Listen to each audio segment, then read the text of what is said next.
Você já se sentiu tão pequeno diante de um chamado tão grande que decidiu fugir? A história de Jonas não é apenas a de um profeta e uma grande baleia, mas de um homem lutando contra a sua própria vocação. Prepare-se para embarcar em uma jornada épica de relutância, arrependimento e, acima de tudo, a surpreendente misericórdia de Deus. No coração da antiga Israel, uma nação rica em promessas e desafios, encontramos um homem chamado Jonas. Ele não era apenas um profeta. Ele era escolhido por Deus para uma missão monumental: ir até Nínive, a capital da Assíria, uma cidade famosa por sua crueldade e idolatria.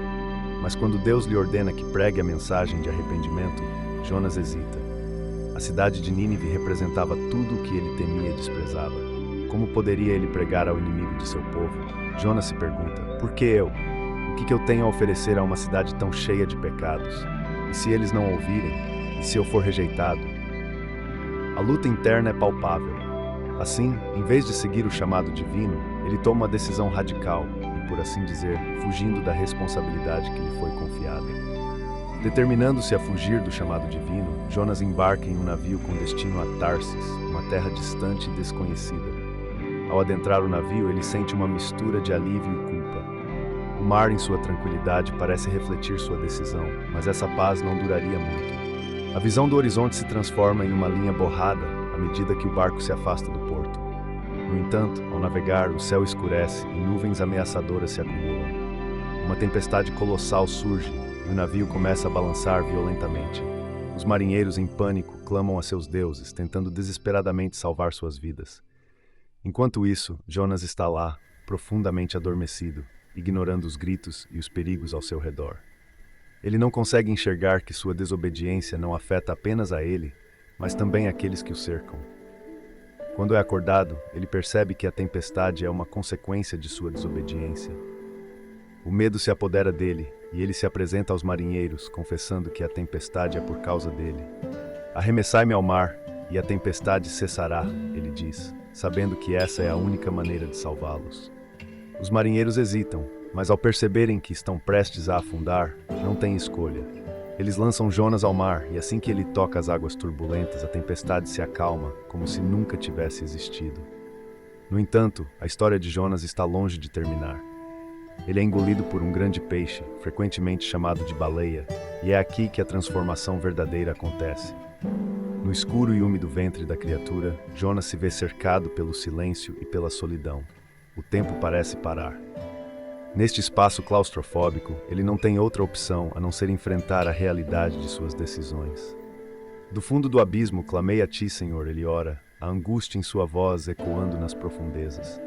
Ele se lembra das promessas que fez, da responsabilidade que carregava como profeta. Os pensamentos de Jonas são uma mistura de arrependimento, dor e busca por redenção. Se eu sair dessa, prometo que obedecerei a sua palavra, ele faz uma oração sincera. Essa experiência de reflexão e autodescoberta marca o início de sua verdadeira jornada espiritual. Após 3 dias e 3 noites, Jonas é expelido pelo peixe em terra firme, recebendo uma segunda chance e a certeza de que o plano de Deus ainda está em ação. O ar fresco e o sol batendo em seu rosto fazem com que Jonas sinta a liberdade. Ele está livre do ventre do peixe, mas agora precisa enfrentar seu chamado. Com a mente e o coração transformados, Jonas agora se dirige a Nínive, determinado a cumprir a missão que quase custou sua vida. Ao chegar, ele encontra a cidade majestosa, mas marcada pela maldade. As ruas são cheias de pecado e idolatria, e a imagem de uma cidade próspera, mas corrupta, o faz hesitar novamente. A opressão e a crueldade que ele sempre associou aos ninivitas ainda estão presentes em sua mente. No entanto, uma voz interior o encoraja. Você tem uma mensagem de esperança, eles precisam ouvir. E assim ele não se deixa intimidar. A mensagem que traz é simples, mas poderosa. Ainda 40 dias e Nínive será destruída. Ele repete essas palavras enquanto caminha pelas ruas, com um misto de medo e determinação. O que acontece a seguir é nada menos que um milagre. Os habitantes da cidade, ao ouvirem suas palavras, se sentem tocados. Eles se reúnem e, em um movimento unânime, se vestem de sacos e se cobrem de cinzas, um sinal de arrependimento e humildade diante de Deus. O rei de Nínive, ao ouvir a mensagem, desce de seu trono e se humilha, decretando um jejum nacional. Ele ordena que todos se voltem para Deus e abandonem seus maus caminhos. O poder da palavra de Jonas é evidente. Sua mensagem não só alcança os líderes, mas ressoa em toda a população. A cidade inteira se une em oração e arrependimento. A fama da mensagem de Jonas se espalha rapidamente e a transformação da cidade é notável.